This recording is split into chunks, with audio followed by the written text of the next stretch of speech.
सच में ED CBI देश के प्रधानमंत्री नरेंद्र मोदी की कठपुतली बन चुकी है? क्या सच में ईडी सीबीआई का जो एक कंट्रोल है वो देश के प्रधानमंत्री कर रहे हैं? क्योंकि ये कहा जा रहा है कि 2024 के पहले तमाम एजेंसियों पर ऐसा दबाव बनाया गया कि यहाँ पर जो है सत्ता पक्ष की पार्टी पर कभी भी हमलावर नहीं नजर आती है ईडी सीबीआई, यानी कि खोजबीन नहीं करती है, जांच भी नहीं करती है।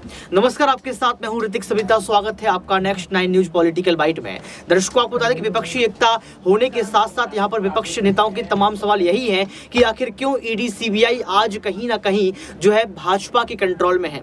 आखिर क्यों दिल्ली पुलिस, तमाम राज्यों की पुलिस जहां जहां बीजेपी सरकार है वहां वहां शांत रह जाती है। यानी कि सबसे बड़ा मसला जो है अभी इस वक्त का वो ईडी सीबीआई को लेकर चल रहा है। संजय सिंह भी कई बार हमलावर देखे, लेकिन यहाँ पर तमाम नेता क्या कुछ कहते हैं ईडी सीबीआई को लेकर, आप खुद ही सुनिए। जो देश की सबसे ताकतवर जांच एजेंसी के रूप में आप सबके सामने प्रस्तुत की जाती है, वो किस तरह से जांच करती है, किस तरह से लोगों को प्रताड़ित करती है, किस तरह से उनके परिवारों को प्रताड़ित करती है, और तो और जिसके कारण आज मैं ये पीसी कर रहा हूं। एक व्यक्ति को कहा गया, तेरी बेटी कॉलेज कैसे जाएगी हम देखेंगे। बेटी को धमकी, पत्नी को धमकी, बूढ़े मां बाप को धमकी, मारना, पीटना, प्रताड़ित करना, और उसके बाद जबरन बयान लेना। यह मैं नहीं कह रहा हूं, यह न्यायालय के सामने उन लोगों के बयान हैं जिनसे जबरन मारपीट करके, उनके परिवारों को धमकी देकर उनसे बयान लिया गया। और मैं एक एक करके नाम पढ़ रहा हूं। यह पहला नाम है चंदन रेड्डी का। यह चंदन रेड्डी हाई कोर्ट में पिटीशन करते हैं, माननीय उच्च न्यायालय में याचिका दाखिल करके ये बताते हैं कि ईडी ने इनको मारा, इनको पीटा, इनके परिवार को धमकी दी और कहा जैसा हम कहते हैं वैसा लिख, वरना तेरे परिवार का वो अंजाम करेंगे तो कहीं मुंह दिखाने लायक नहीं रहेगा। ये सारी बातें इसने लिखी है। और इतना ही नहीं, इस चंदन रेड्डी को इतना पीटा गया, इतना मारा गया, इतना मारा गया कि इसके दोनों कान के पर्दे फट गए। दोनों कान के पर्दे फट गए।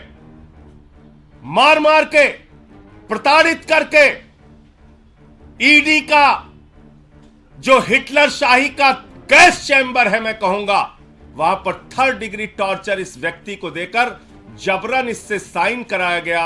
और उसके बाद जब यह व्यक्ति कोर्ट में जाता है तो अपने सारे दुखड़े माननीय न्यायालय के सामने इसने बयान किए। कैसे इसका बयान लिया गया ईडी में, कैसे इसका बयान लिया गया ईडी के अंदर। और ये इस व्यक्ति की डॉक्टरी जांच है। जो डॉक्टरी जांच की कॉपी मैं अभी आपको दूंगा, ये दोनों डॉक्टरी जांच ये कहती है कि चंदन रेड्डी को मार मार के उसके कान के पर्दे फाड़ दिए गए, उसको सुनाई नहीं दे रहा है।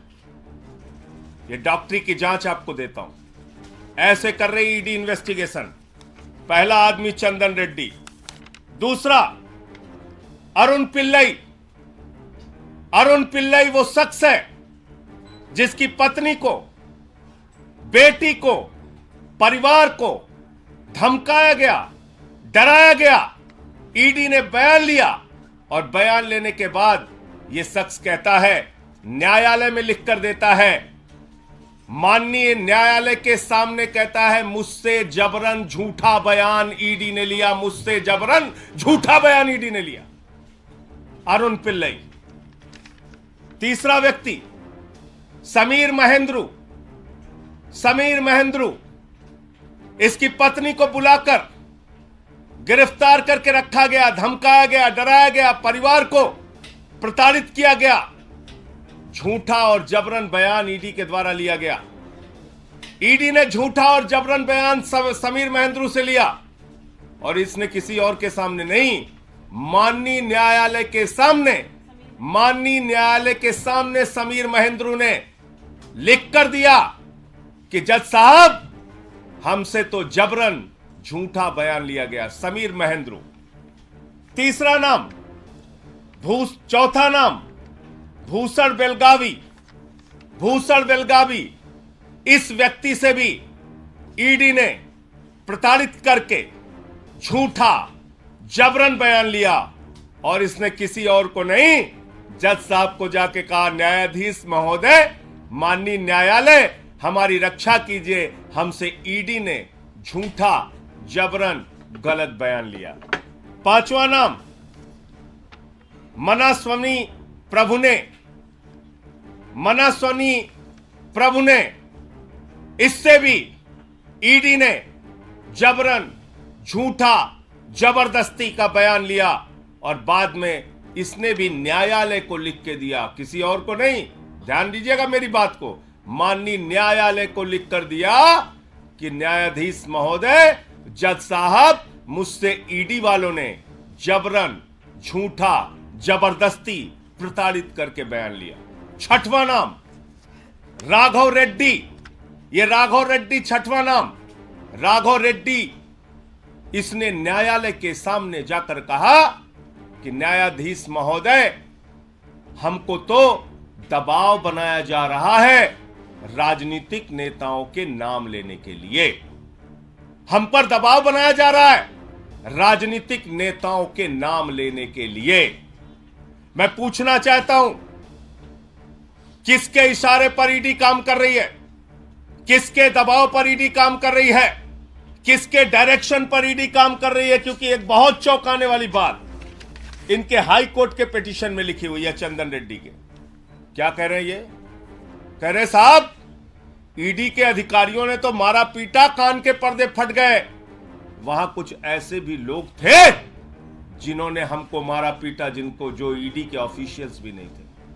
ऐसे लोग थे जो ईडी के अधिकारी नहीं थे, उन्होंने भी हमारे साथ मारपीट की। कौन से लोग हैं? किस पार्टी के गुंडे ईडी के दफ्तर में जाके लोगों के साथ मारपीट कर रहे हैं? कौन से लोग हैं जो ईडी के दफ्तर में जाते हैं, पूछताछ करते हैं, मारपीट करते हैं और जबरन बयान लिखवाते हैं? इसका खुलासा होना चाहिए। माननीय हाई कोर्ट के सामने यह याचिका पड़ी है। इसके साथ साथ मनीष सिसोदिया जी के पीएस रिंकू, आप जानते हैं कानून में नियम है, किसी को भी बुलाओ, नोटिस दो, पूछताछ करो, कैमरे में पूछताछ करो और सारी जानकारी ऑन पेपर रखो। ईडी हवाई डिपार्टमेंट हो गया है। फोन करता है, बुलाता, आजा, बैठ इतने घंटे, जा घर जा, फिर आजा, बैठ सुबह से शाम तक, फिर घर जा। आप गुंडागर्दी करके, धमका के, डरा के, कान के पर्दे फाड़ के, तेरी बेटी कॉलेज कैसे जाएगी, इस तरह का बयान देके जांच कर रहे हो? इस तरह का बयान देके जांच कर रहे हो? मैं देश के प्रधानमंत्री से पूछना चाहता हूं, आपने बेटी बचाओ बेटी पढ़ाओ का नारा दिया है, बेटियों के नाम पर धमकी दी जाएगी तो कोई आदमी तो अपने प्राण भी दे सकता है, कागज पे दस्तखत करना तो बहुत दूर की बात है। लड़ना है तो सामने सामने लड़ो, कायरों की तरह बेटी का, पत्नी का, परिवार का सहारा लेके मत लड़ो, सामने सामने लड़ो। जो भी लड़ाई करनी है सामने सामने करो। और आपको याद होगा, देश की पार्लियामेंट में, देश की संसद में मैंने सारे विषय सिलसिलेवार करके एक एक मुद्दा उठाया था ईडी के संबंध में और कहा था कि पिछले 8 वर्षों में 3000 छापेमारी ईडी ने की है और मात्र 0.5% ईडी का कन्विक्शन रेट है। और यह कहने पर मुझे प्रिविलेज का नोटिस मिला।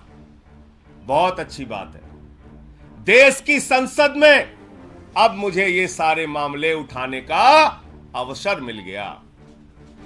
मैं विशेषाधिकार समिति के सामने इन ईडी के अधिकारियों को बुलाने के लिए आज ही ये सारे कागजात प्रस्तुत करूंगा कि ईडी के इन सारे अधिकारियों को बुलाया जाए।